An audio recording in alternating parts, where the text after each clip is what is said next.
예, 그러면 오늘 요한복음 3장 31절에서 36절까지 읽도록 하겠습니다.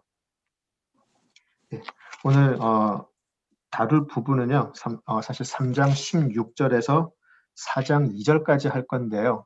너무 기니까 일단 우리가 읽는 거는 3장 31절에서 36절을 읽도록 하고요. 실제 우리가 오늘 다룰 내용은 3장 16절에서 4장 2절까지 하도록 하겠습니다.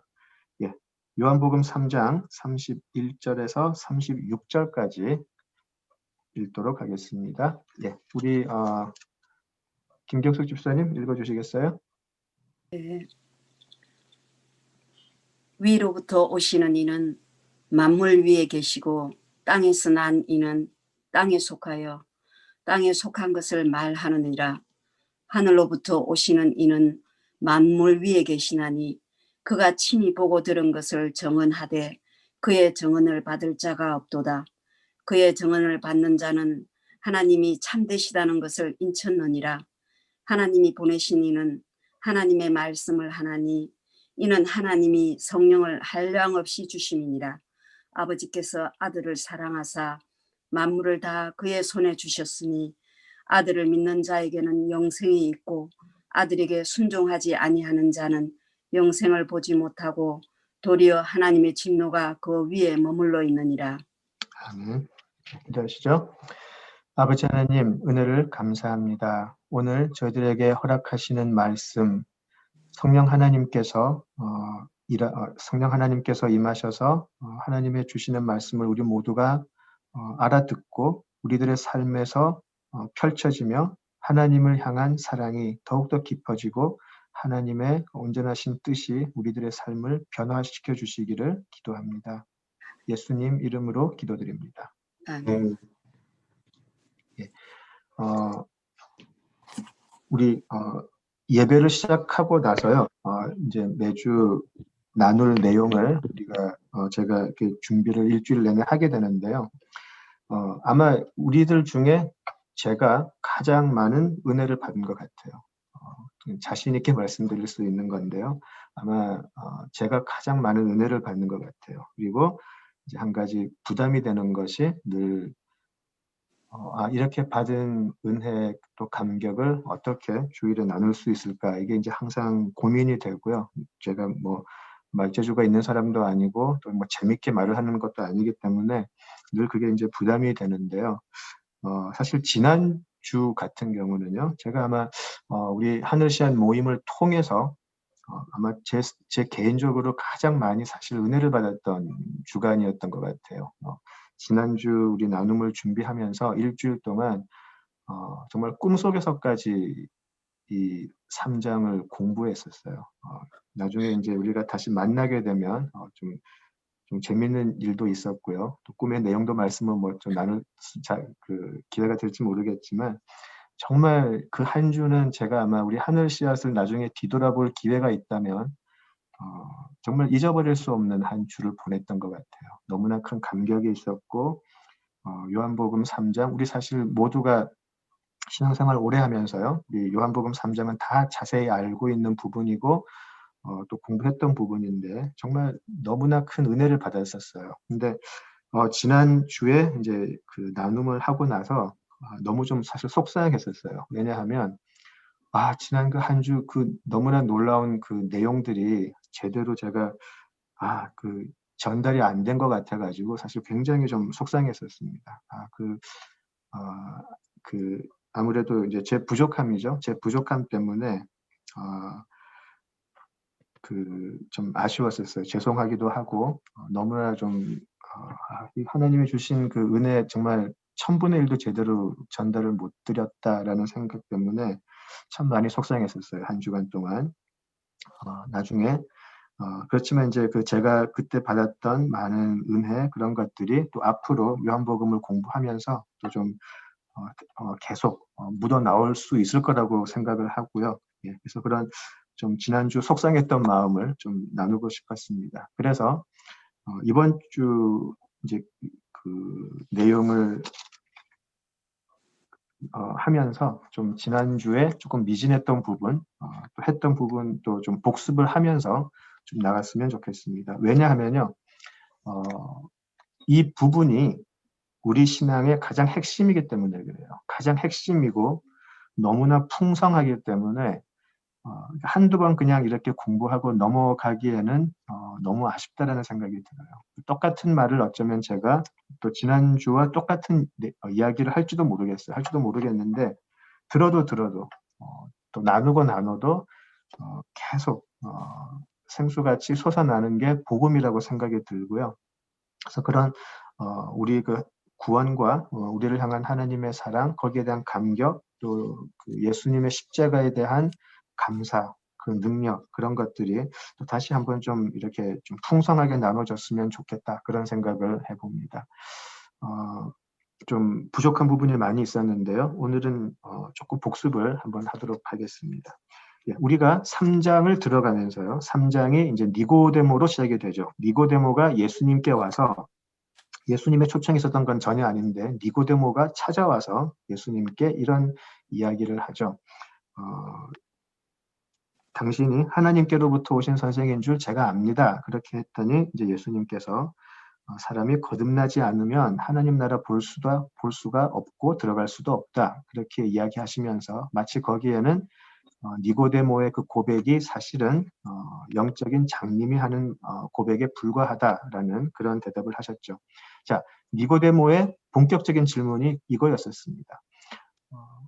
어떻게 그런 일이 있을 수 있습니까? 라는 질문이었죠.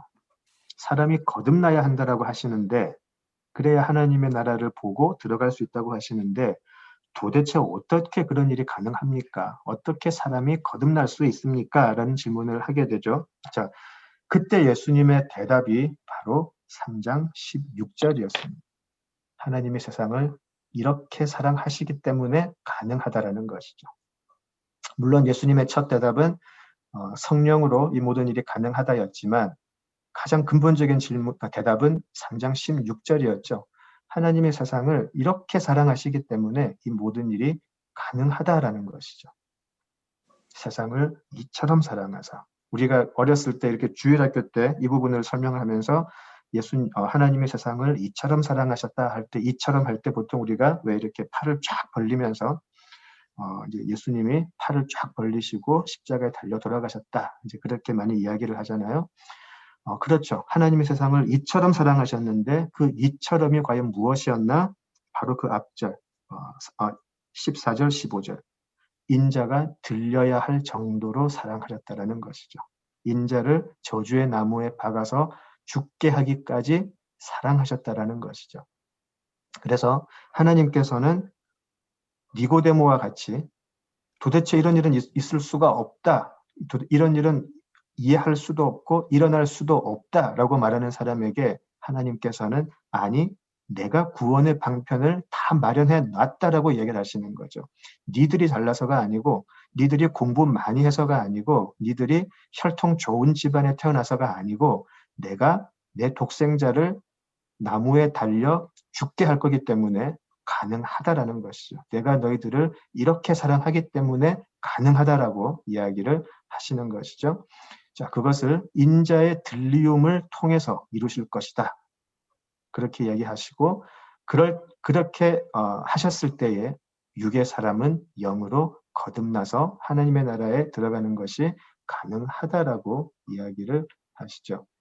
자, 인자의 들리움이라는 것은요, 성령으로 거듭나지 않은 사람은 그 의미를 알지 못하죠. 인자가 나무의 들리움으로 해서 하늘과 땅이 다시 화목되고 또 이어지는 것인데요. 육의 사람은 그건 오직 그 방법 외에는 없다라는 사실을 알지 못합니다. 자, 그것을 이해하지도 못하고요. 또 많은 사람이 그것을 많이 듣고 습관적으로 믿는다라고 이야기를 하죠. 그죠? 그냥 그 사실이 뭐 그걸 인정한다고 해서 사실 내 삶에 무슨 불이익이 오는 것도 아니고요. 내가 그것을 부인한다고 해서 누가 나한테 해코지 하는 것도 아닌데 그러고 뭐 내가 아무 일 하지 않아도 누가 나 대신 죽었다고 하는데 굳이 그거 뭐 부인할 필요 없죠. 받아들인다고 하죠. 그렇죠? 자, 그러나 우리는 그것을 믿음이라고, 거듭나게 하는 믿음이라고는 말하지 않습니다. 예수님께서 말씀하시는 거듭남이란 그 사실을 받아들임으로 해서 그 받아들인 사람의 삶이 통째로 바뀌어질 수밖에 없다라는 것이죠. 성령의 사람이 바로 그러하다는 것이죠. 자, 이 세상이 끝나면, 내가 교회 열심히 다니다가 이 세상이 끝나면 나는 더 좋은 천국에 가겠지라는 믿음은 까딱 잘못하면 성경이 가르치는 믿음과는 어울리지 않는 그저 자기 최면, 자기 확신에 불과할 수 있다라고 성경은 가르치십니다. 복음서를 통한 예수님의 말씀, 또 여러 서신을 통한 바울의 권면들, 또 그런 많은 성경의 내용을 보면 믿음이라는 것은 앞으로 이루어질 일에 대한 약속이 주어진 것을 받아들여서 오늘의 내 삶이 완전히 바뀔 때 믿음이라고 하는 것이죠. 우리가 히브리서를 굉장히 오랜 시간 공부를 했었는데요. 자, 히브리서 초반에는 어떻게 예수님이 천사보다 뛰어나신 분, 선지자보다 뛰어나신 분, 그리고 제사장보다 뛰어나신 분이라고 계속 변증을 하다가요. 자, 그렇다면 그것이 무엇인가? 나중에 히브리서의 마지막 부분을 다 기억하실 거예요. 이겨내라는 것이죠. 히브리서 마지막은 참아내라는 것이었습니다. 엔듀얼 하라는 것이었죠. 이겨내고 참아내고 끝까지 가자라는 것이 히브리서의 결론이었던 것을 다 기억을 하실 겁니다. 죽고 난 후에 나는 천국에 간다라고 나 보험 하나 큰 거 드러났다. 내가 별로 한 일도 없는데, 내가 별로 내 삶에 크게 아낀 것도 없는데, 일단 예수님이 계시고 십자가에 나 때문에 돌아가셨다라는 거 인정한다고 하니까 내가 죽고 난 후에 천국에 간다고 그런다. 나는 아주 좋은 사후 보험 하나 드러났다. 이제 그런 식의 생각을 하는 분이 너무나 많다는 것이죠. 천국으로 간다는 그 약속이 실제 살아있는 현실이 되어서 오늘의 나의 삶의 방향을 바꿔버리는 것이 아니고 죽고 난 후에 나는 거기에 간다라고 믿는 일종의 보험으로 생각하는 사람들이 있다라는 것이죠. 우리가 하나님의 나라는 분명히 있고 하나님은 분명히 나를 그 나라로 받아들이기 위해서 독생자를 이 땅에 보내셔서 죽기까지 사랑하셨다라는 그 사실이 나에게는 이 세상의 그 어떠한 것보다도 확실하기 때문에 결과적으로는 무엇인가요? 그 사실로 인해 오늘 내가 살아가는 이유, 오늘 내가 살아가는 삶의 태도가 바뀐다라는 것이죠. 이것이 거듭남의 모습입니다. 이것이 지금 예수님께서 가르치시는 성령으로 거듭난 사람들의 모습이라는 것이죠.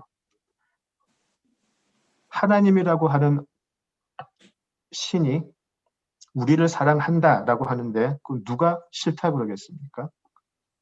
하나님이 나 사랑하신다는데 나 그런 거 싫어. 그런 사람은 없죠. 어떤 신이 나를 사랑한다는데 좋죠. 그죠? 내가 그러면 내가 그 하나님 살아계신다고 말만 하면 나는 그러면 죽고 나서도 이 세상도 잘 살다가 죽고 나서도 사후 보장이 되는 건가? 노후 보장을 넘어서 사후 보장이 되는 건가? 그런 식의 믿음이 아니라는 것이죠. 하나님이 우리로 하여금 그 나라로 들이시기 위해서, 구원하시기 위해서 하나님께서 행하신 일이 어떠한 일인지, 얼마나 우리를 사랑하셨길래 그렇게까지 하셨을까? 그것을 제대로 안 사람들은요, 우리의 오늘에 살아가는 현실이 완전히 바뀌어야 한다는 것입니다. 그것이 예수님께서 말씀하시는 나무는 열매로서 구분을 한다라는 의미와 일맥상통한다라고 할 수 있습니다. 예수님은 우리의 마음가짐 가지고 또 우리가 아무리 입으로 떠든다고 해도 우리가 얼마나 많은 좋은 행위를 한다고 해도 그것을 가지고 하나님의 자녀로 판단하는 것 아니라고 분명히 말씀하셨습니다. 복음서를 보시면 좋은 나무는 열매로서 판단을 한다라고 분명히 이야기를 하신 것이죠. 그 좋은 열매는 어떤 것일까요? 앞으로 주어질, 비록 지금 내 눈에는 보이지 않지만 앞으로 이루어질 하나님의 약속을 분명하게 믿고 그 약속이 이루어질 것이기 때문에 오늘의 나의 삶을 하나님의 뜻에 맞추어서 살아가는 것, 그것이 바로 좋은 열매인 것이죠. 자, 그리고 우리가 또 지난주에 그 인자가 14절에 보셨듯이 3장 14절에 보셨듯이 모세가 광야에서 뱀을 든 것 같이 인자도 들려야 하리니 라고 말씀하신 것처럼 이 모습을 하늘과 땅을 잇는 사닥다리에 비유해서 우리가 공부를 했었습니다. 왜 1장 51절에서 요한복음 1장 51절에서 예수님께서 나다나엘을 부르실 때에 왜 예수님은 나다나엘에게 야곱이 꿈꿨던 사닥다리 대신에 인자 위에 오르락내리락 하는 것을 보게 되리라 라고 하셨을까? 왜 굳이 사도 요한은 이 복음서를 작성을 할 때 왜 굳이 그 말씀을 기록을 하였을까? 성경은 이렇게 촘촘하게 우리의 구원을 설명하기 위해서 만들어져 있는 것을 보게 됩니다. 왜 사닥다리 그 부분을 인용을 했을까요? 인자가 노뱀이 들리듯 나무에 달려서 올리심으로 사닥다리가 된다라는 말씀, 그 의미를 우리가 공부를 했었습니다. 사닥다리는 누워 있어서는 아무 의미가 없죠. 세워져야 되죠. 세워져야 하고 그 사닥다리는 예수님이 되셔서 우리는 그 예수님을 밟고 올라간다라는 것입니다. 예수님의 사닥다리 밟을 때 그것은 세상이 약속해주는 금 사닥다리, 은 사닥다리와는 다르다고 우리가 또 이야기를 나눴습니다. 우리가 그 사닥다리를 밟을 때마다 예수님의 살이 찢기고 피가 흘려지는 것을 우리는 느낄 것입니다. 진정으로 거듭난 사람들, 영으로 거듭난 사람들은 우리가 그 예수님의 사닥다리를 밟고 올라갈 때에 예수님의 살이 찢기는 것을 보고 그 피가 흘려지는 것을 보게 될 것입니다. 세상은 그걸 보고 미련하다고 할 것이고요. 이해할 수 없다라고 하죠. 왜 좀 더 편한 곳으로 오지 않고 왜 좀 더 금사닥다리를 타고 편하게 가지 않는가? 우리에게 조롱을 할 수도 있다는 것이죠. 사도 바울도 자신의 그 서신을 통해서 사람들 앞에 자신들이 얼마나 미련하게 보이는지 이야기를 하죠. 그러나 그가 보았던 것은 바로 사닥다리 대신 그 예수님의 능력과 권세를 보았고 이 예수님의 사닥다리의 결국이 어디로 향하는지를 바울은 보았던 것이죠. 그래서 그는 그 사닥다리를 밟고 끝까지 가겠다. 내가 믿음의 선한 싸움을 끝까지 싸웠다라고 디모데에게 이야기를 한 것을 우리가 알고 있습니다. 자, 하나님은 우리가 그렇게 자기 독생자의 살을 찢고 피를 흘리면서 올라오는 것을 기뻐하신다라고 이야기를 합니다. 그것이 우리에게 감격이 되는 것이죠. 이미 선지자 이사야를 통해서 그렇게 예언이 된 것을 기억을 하실 것입니다. 이사야서 53장 보시면 이사야서 53장 4절에서 5절인데요. 제가 읽어드리죠. 이사야서 53장 3절 5절을 읽겠습니다. 그는 실로 우리의 질고를 지고 우리의 슬픔을 당하였거늘 우리는 생각하기를 그가 징벌을 받아 하나님께 맞으며 고난을 당한다 하였노라. 그가 찔림은 우리의 허물 때문이요 그가 상함은 우리의 죄악 때문이라. 그가 징계를 받음으로 우리는 평화를 누리고 그가 채찍에 맞음으로 우리는 나음을 받았도다. 하나님께서 우리를 이렇게 사랑하신다라고 3장 16절에서 말씀하십니다. 얼만큼 사랑하시나요? 우리 때문에 예수님이 찔리시고요. 우리의 허물 때문에 찔리시고 우리의 죄악 때문에 상함을 받으시고 우리가 평화를 누리기 위해 징계를 받게 하시고 우리가 나음을 받기 위해서 채찍에 맞게 하시고 그 예수님의 사닥다리를 밟고 올라오라고 하시는 것이죠. 하나님은 우리를 이렇게 사랑하신다. 니고데모가 물었던 도대체 어떻게 이런 일이 있을 수 있습니까? 하나님이 우리를 이렇게 사랑하시기 때문에 그런 일이 있을 수 있다라는 것입니다. 아무런 맥락 없이 3장 16절만 앵무새같이 외우고 하나님의 사랑이 얼마나 놀랍고 또 처절한 것인지 대해서는 알려고 하지 않고 그냥 하나님이 우리를 사랑하시는 것이 너무 당연하고 나는 그런 사랑 받을 만한 사람이다라는 착각을 하고 그렇게 사는 사람들이 너무 많다라는 것이죠. 자, 3장 16절에 하나님의 사랑은 도저히 있을 수 없는 일을 가능하게 하신 하나님의 희생이고 또 자신의 자식을 살려내기 위한 부모의 사랑이다라고 말할 수 있을 것 같습니다.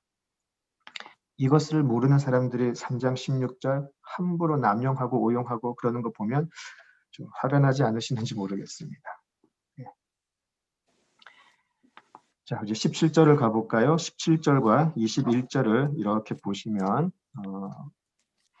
독생자를 보내시는 것이 자, 17절 하나님이 그 아들을 세상에 보내신 것은 세상을 심판하려 하심이 아니요 그로 말미암아 세상이 구원을 받게 하려 하심이라라고 이제 그렇게 쭉 이야기를 하시죠.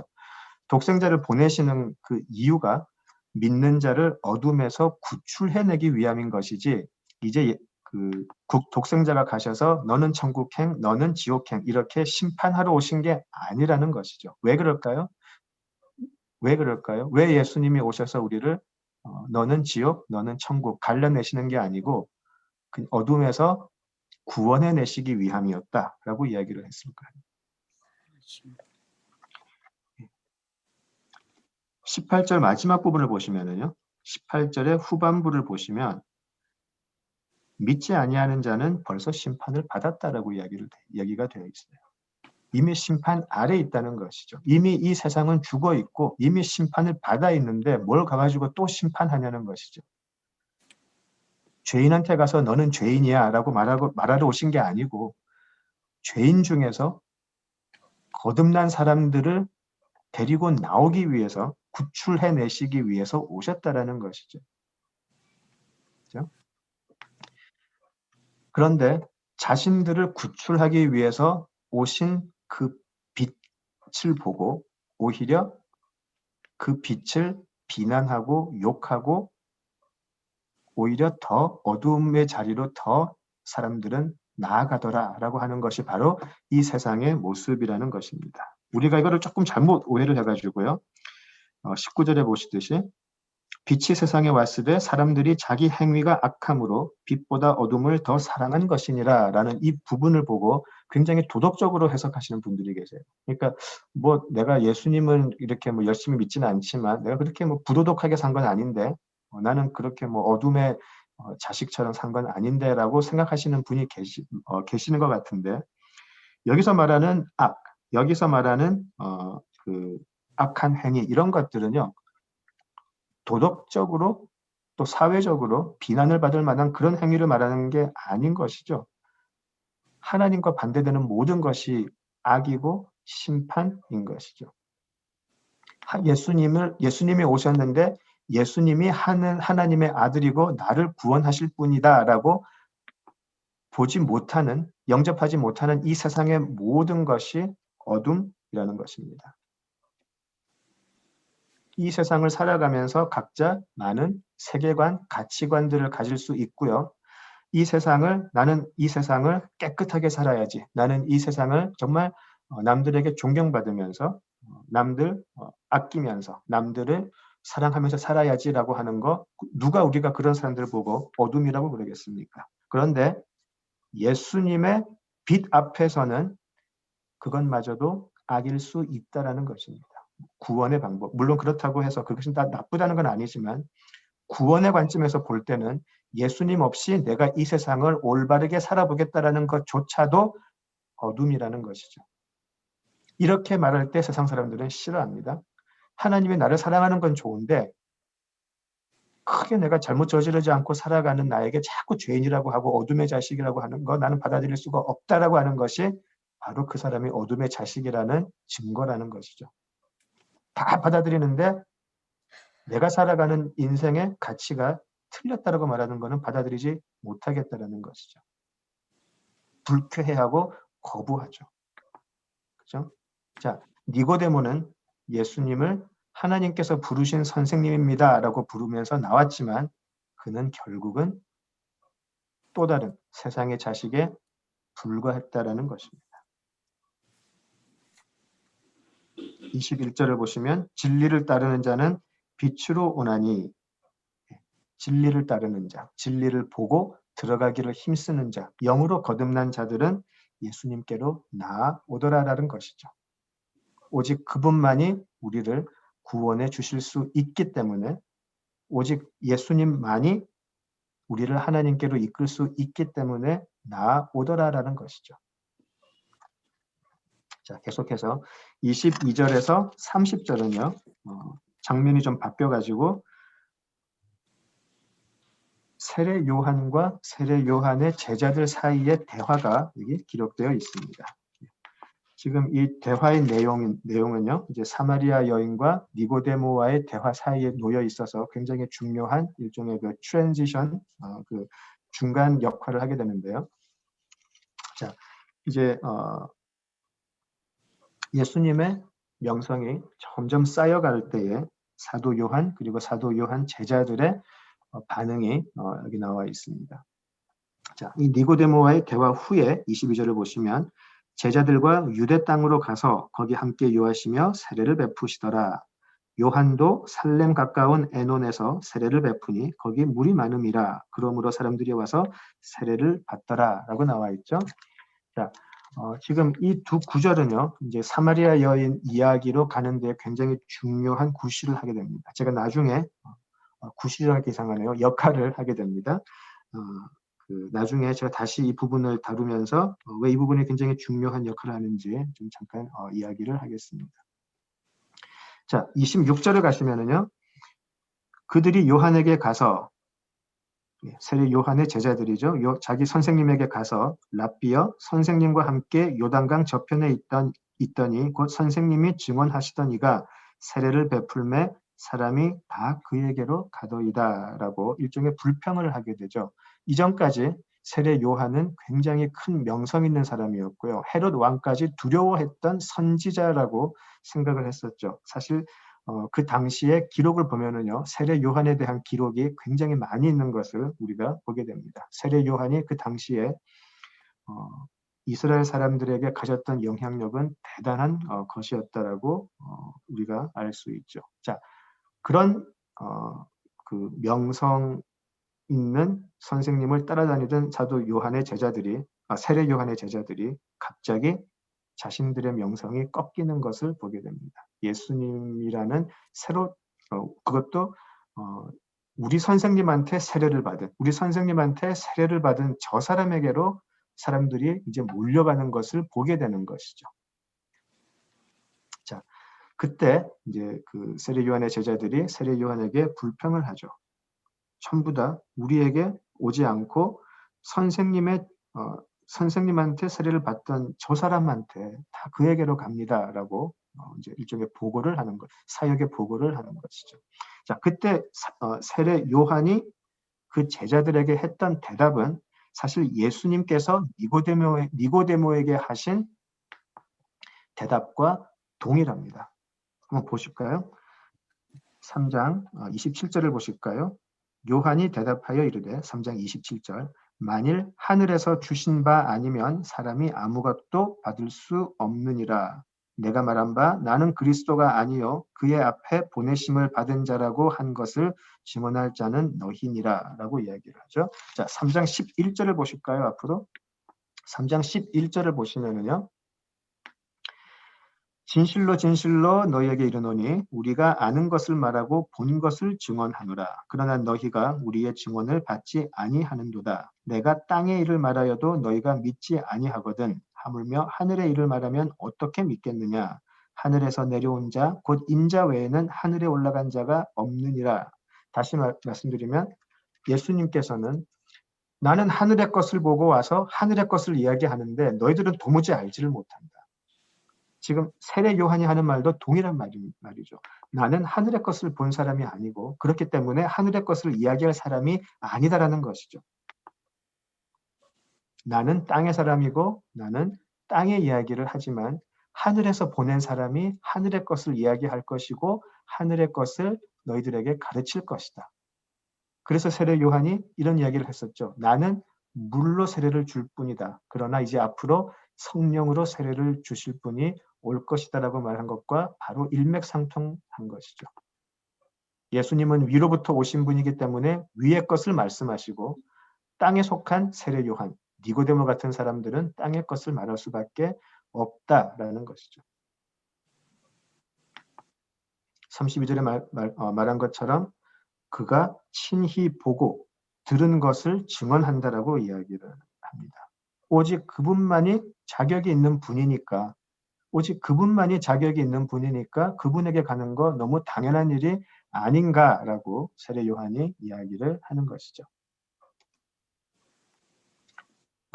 영으로 거듭나지 못한 사람들, 니고데모와 같이 땅에 속한 사람들은 도무지 지금 세례 요한이 이야기하는 것을 이해할 수도 없었을 것이고 용납할 수도 없었을 것입니다. 예수님만이 하나님께서 하늘에서 보내신 인자이시고 예수님만이 하늘나라를 보았고 하늘에서 보내심을 받았으며 그 가는 길을 아시는 분이십니다. 왜냐하면 그분 자신만이 하나님의 나라로 갈 수 있는 유일한 길이기 때문이죠.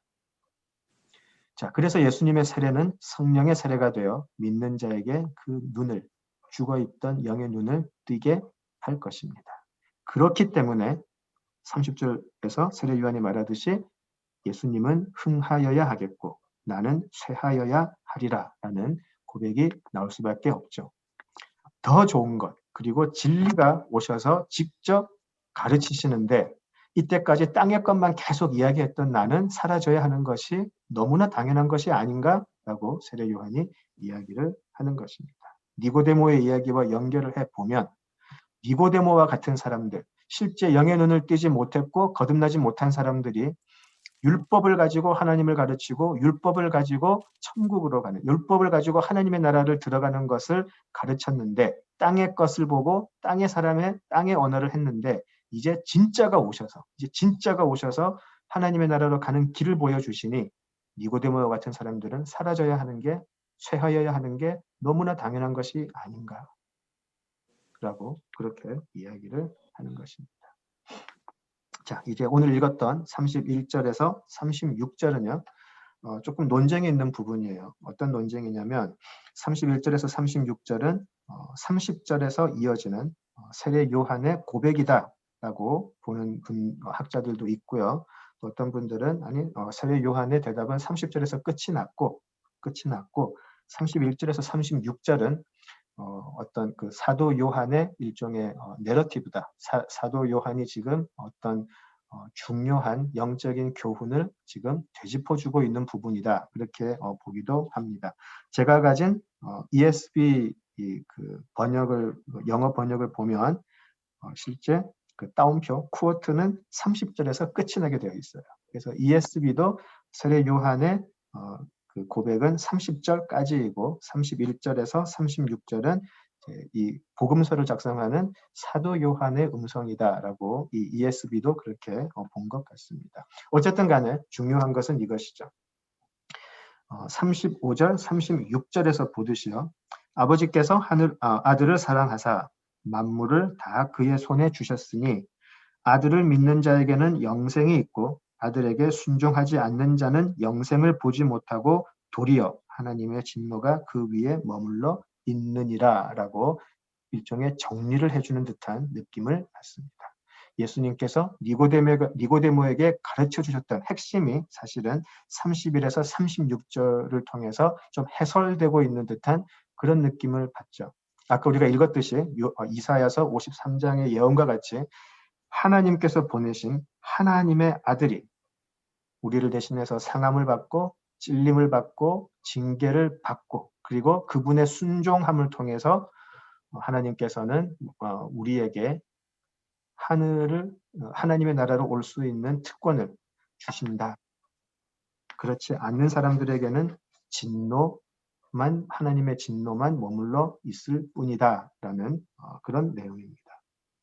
자, 이렇게 우리 3장을 마무리하고요. 이 요한복음 3장은 다시 한번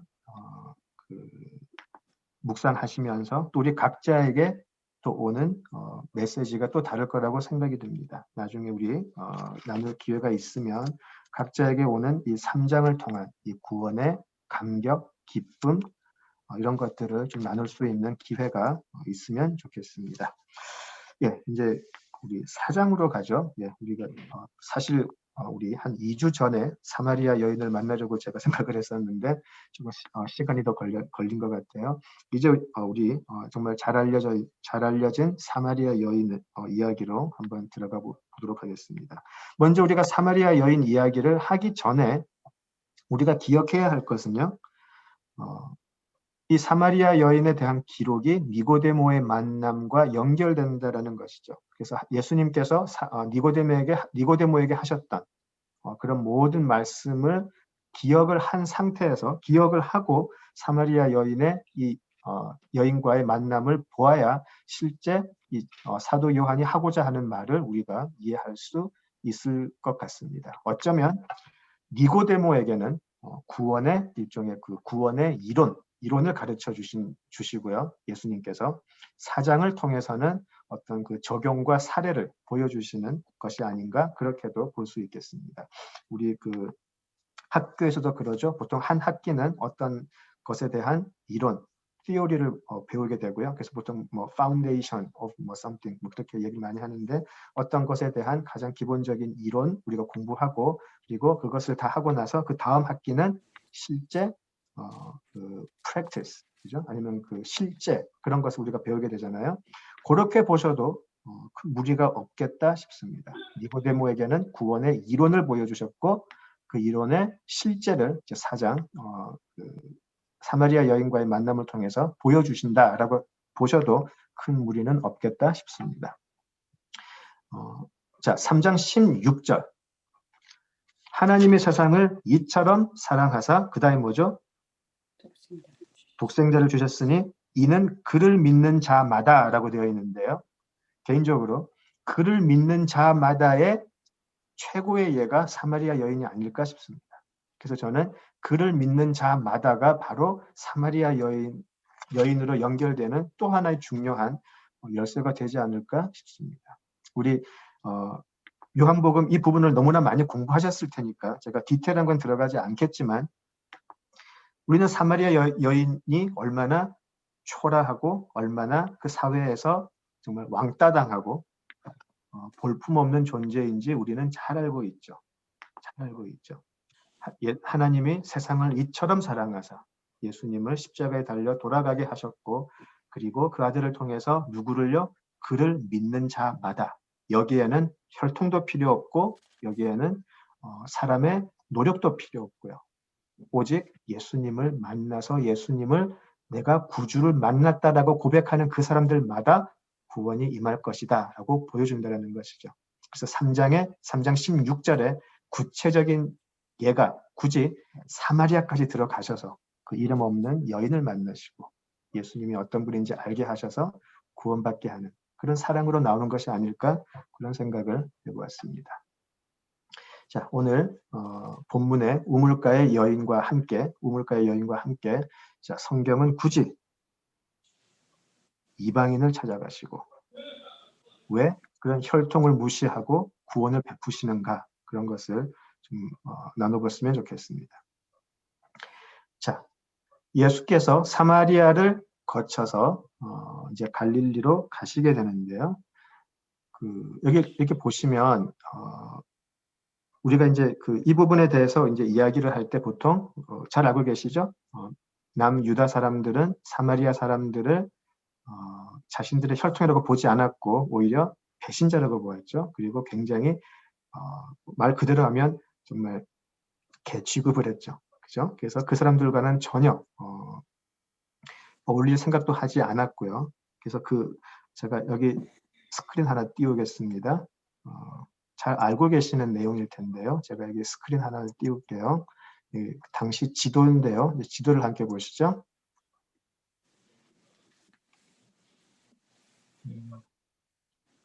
지도가 사라졌습니다. 잠깐만요.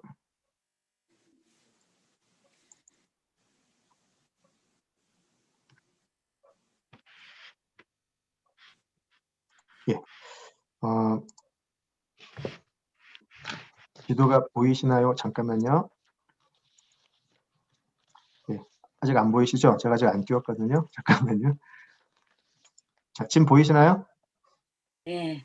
예, 지도 보이시죠? 자, 그래서 우리가 이제 보통 이제 이 사마리아 여인 공부할 때 우리가 잘 알고 있는 부분이 바로 이거죠. 예루살렘에서 이제 이 갈릴리 지역으로 올라갈 때 이 수가 지역 사마리아를 통해서 가면 가장 가까운데 굳이 요단강 이쪽으로 돌아갔다. 그죠? 사흘이면 갈 수 있는 길을 굳이 2배가 걸리는 길로 돌아갔다라고 우리가 알고 있죠. 그죠? 그렇게 우리가 보통 많이 배웠어요. 그죠? 이렇게 수긍을 좀 해주시면 저도 약간 좀, 네. 예, 오케이. 예, 그렇게 알고 있죠. 그래서 우리가 이제 그 사마리아 여인 이야기를 할 때도 예수님께서 예루살렘에 계시다가 바로 그 수가 지역으로 굳이 그러니까 다른 사람들처럼 돌아가지 않고 이 수가를 거쳐서 바로 갈릴리로 들어가셨다. 그죠? 다른 사람들의 그 눈을 무시하고 그렇게 이제 보통 이야기를 했잖아요. 조금 제가 의심이 좀 들었었어요, 사실. 이것이 사실인가 이제 그런 걸 좀 봤는데 왜냐하면 이게 사실은 우리가 공부하는 또 3장 16절에 대한 의미와 너무 밀접하기 때문에 조금 살펴보았어요. 실제로 모든 유대 사람들이 갈릴리 북쪽으로 갈 때 다 이렇게 돌아갔던 건 아니었었어요. 굉장히 좀 뭐라 그럴까요? 그 유대 그 율법에 또 유대 전통에 철저한 사람들은 돌아갔고요. 실제로 이제 위에 있던 사람들이 예루살렘에 뭐 이제 그 절기에 참여하기 위해서 그럴 때는 사실은 많이 이 중간에 길을 오고 갔던 게 사실이에요. 그러니까 모든 남유대 사람들이 굳이 이렇게 돌아갔던 것은 아니에요. 다만 동시에 많은 사람들이 굳이 이렇게 쉽게 갈 수 있는 길을 이렇게 돌아갔다는 것도 사실이고요. 제가 말씀을 지금 전달됐는지 모르겠어요. 그러니까 모든 사람들이 돌아갔던 것은 아니지만 상당히 많은 그 전통에 충실한 사람들은 이렇게 돌아갔던 것은 사실이에요. 자, 그런데 제가 이 지도를 왜 보여드리냐면 우리 요한복음 3장 아까 제가 말씀드렸는데요. 22절, 23절 잠깐 보실까요? 요한복음 3장 22절, 23절을 잠깐 보시죠. 자, 니고데모와의 대화 후에 22절 예수께서 제자들과 유대 땅으로 가서 거기 함께 유하시며 세례를 베푸시더라. 요한도 살렘 가까운 에논에서 세례를 베푸니 거기 물이 많음이라. 그러므로 사람들이 와서 세례를 받더라. 이게 사실 굉장히 중요한 부분이에요. 왜냐하면 자, 지금 22절에서 예수님께서 예루살렘에 계시다가 유대 땅으로 가서 거기 함께 유하셨다라고 되어 있잖아요. 이 유대 땅 어딘지는 사실 아무도 몰라요, 지금. 그런데 그 바로 밑에 23절에 요한도 살렘 가까운 에논에서 세례를 베풀었다라고 되어 있잖아요. 그죠? 자, 여기서 에논이 어디 있는지 보이시나요? 여기 중간에 있어요. 그죠? 보이시죠? 예. 네. 자, 세례 요한이 에논에서 세례를 주고 있는데 세례 요한의 제자들이 우리에게 와서 세례를 받을 사람들이 다 예수라는 사람에게로 가네라고 한 것을 보면 이 당시 많은 학자들이 보기에는 예수님과 예수님 제자들 그리고 세례 요한과 세례 요한의 제자들이 굉장히 비슷한 위치에 있었다라고 생각을 해요. 지금 보시는 이 지도에는 예루살렘에서 예수님이 바로 옆으로 이동한 것처럼 나와 있잖아요. 이게 아니고 지금 이 에논 지역 근처에서 세례 요한의 무리들과 예수님의 제자들이 있어서 서로가 누가 누구에게 세례를 주고 지금 상황이 어떻게 돌아가는지를 볼 수 있는 굉장히 근접한 장소에 있었다라고 보는 것이죠. 그래서 사도 요한도 여기서 요한의 위치가 어디였는지를 굳이 이야기를 했다라는 것이죠. 만약에 이 지금 보시는 지도처럼 예수님이 사해 바로 위에서 세례를 주셨다면 에논에서 세례를 주고 있는 세례 요한의 그 제자들과 사실은 부딪힐 일이 없어요, 사실은. 그죠? 그래서 사실 세례 요한과 예수님 위치가 지금 거의 굉장히 근처에 있지 않나 그렇게 해석을 하죠. 자, 그렇다면 문제가 하나 발생을 해요. 무슨 문제가 있냐면 지도 다시 보실까요? 자, 에논에서 갈릴리로 가시는데 왜 수가로 돌아가셨을까요? 이게 오히려 말이 되지가 않아요. 보이시나요? 에논 여기에 계셨다면 예수님은 그냥 바로 북쪽으로 그냥 가시면 돼요. 우리가 이 지리를 잘 이해를 하지 못하면 마치 예수님이 빠른 길로 가기 위해서 수가로 굳이 들어가셨다라고 해석을 하게 되는데요. 그것보다는 오히려 돌아가시는 길이에요, 이게. 이게 오히려 수가로 돌아가는 게 빨리 가는 게 아니고 오히려 돌아가는 길이 돼요. 이게 은혜가 되시나요? 이게 구원이에요. 예수님은 에논 이 지역에서 그냥 올라가시면 돼요, 갈릴리로.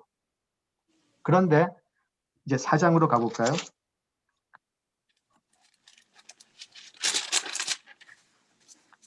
4장 4절을 보실까요?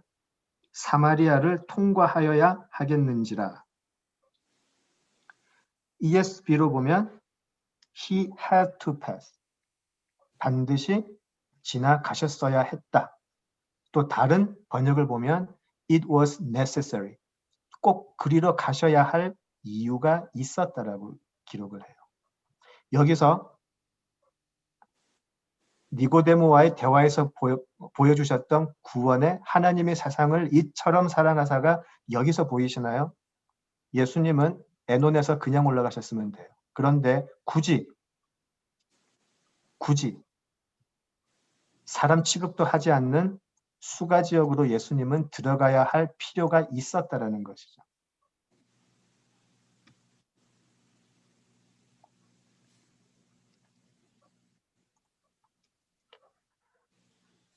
저는 이거 보고 엄청나게 은혜를 받았습니다. 이게 하나님의 세상을 이처럼 사랑하시는 또 하나의 방법이었었어요.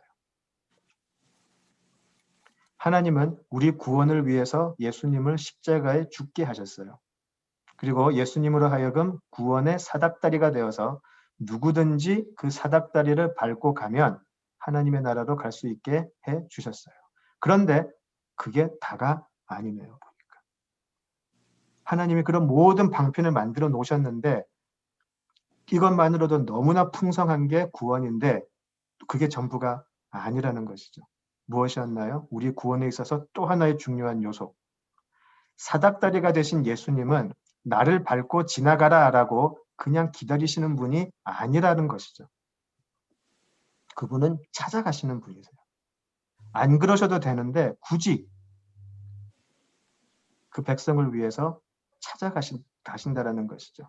우리가 찾지 않아도 먼저 찾아오셔서 우리로 하여금 눈을 띄게 하신다라는 것이죠. 우리가 깨달아서 예수님께 나오는 것이 아니고 나 깨달았습니다라고 나왔던 니고데모에게는 아니 너는 정말 깨달은 사람이 아니야 라고 이야기하시지만 우리에게 찾아오셔서 내가 누군지 자세히 볼래? 나를 밟고 가면 하나님의 나라로 들어가는데 내가 누군지 알겠어? 라고 말을 먼저 걸어오신다라는 것이죠. 자, 천국은 침노하는 자의 것이죠. 천국은 침노하는 자의 것이지만 동시에 천국도 우리의 삶을 침노해서 들어옵니다. 이것이 너무나 중요한 구원의 또 하나의 요소인 것이죠. 천국이 우리의 삶을 뚫고 침노해서 들어오십니다. 하나님의 나라가 우리 삶으로 들어와서 우리가 아멘 주여 할 때까지 우리가 아멘 주여라는 대답을 할 때까지 대답을 받아내실 때까지 우리를 계속해서 공략하신다는 것이죠. 3장 31절에서 보셨듯이 위로부터 오시니가 우리의 삶에 이 낮고 낮은 땅으로 찾아오신다라는 것입니다. 수가 땅으로 들어오시더라는 것이죠. 초대하지도 않았는데 들어오시더라는 것이죠. 예수님, 니고데모처럼 예수님을 아주 높은 선생으로 볼 수도 있고요. 세례 요한의 제자들처럼 자신들의 세력에 도전하는 경쟁자로도 볼 수가 있어요. 또 많은 무리들처럼 신비한 이적을 행하는, 그래서 내 삶에 도움이 되는 표적을 행하는 능력자로도 볼 수가 있죠. 자, 그런데 우리는 우리의 삶에 침노해 들어오시는 예수님을 어떻게 만났습니까? 라우디아의 교회 말씀하신 것처럼 계시록 라우디게아 교회 말씀하신 것처럼 아직도 밖에서 우리 마음 문을 두드리고 계시는 예수님인지, 아니면 지금 우리 삶에 들어오셔서 우리로 하여금 하나님의 자녀가 되게 하신 분인지. 자, 지금 예수님께서는 니고데모에 어떻게 그런 일이 있을 수 있습니까? 라고 하는 질문에 답하고 계세요. 어떻게요? 사마리아에 굳이 들어가셔서 사람 취급받지 못하는 그 여인에게 말을 걸므로 해서 내가 이렇게 이 일을 이룰 수 있다라고 대답을 하시는 것 같습니다. 자, 그럼 우리 오늘 여기까지 하고요. 다음 주에 사마리아 여인과의 대화를 조금 더 공부해 보도록 하겠습니다. 기도하실까요? 아버지 하나님, 참으로 은혜를 감사합니다. 우리가 미처 눈뜨지 못했을 때에, 우리가 죄인 되었을 때에 하나님께서는 예수님을 우리에게 보내주시고 우리의 삶을 열어주시고 우리의 삶에 눈과 귀를 열게 하셔서 구주를 볼 수 있게 해주시니 감사합니다. 하나님, 그 큰 은혜, 그 큰 사랑 늘 감격하며 살게 하시고 그 감격 속에 우리의 삶은 온전히 하늘의 시민으로 살아갈 수 있도록 하나님 우리를 지키시고 이끌어 주시옵소서. 예수님 이름으로 기도드립니다. 네.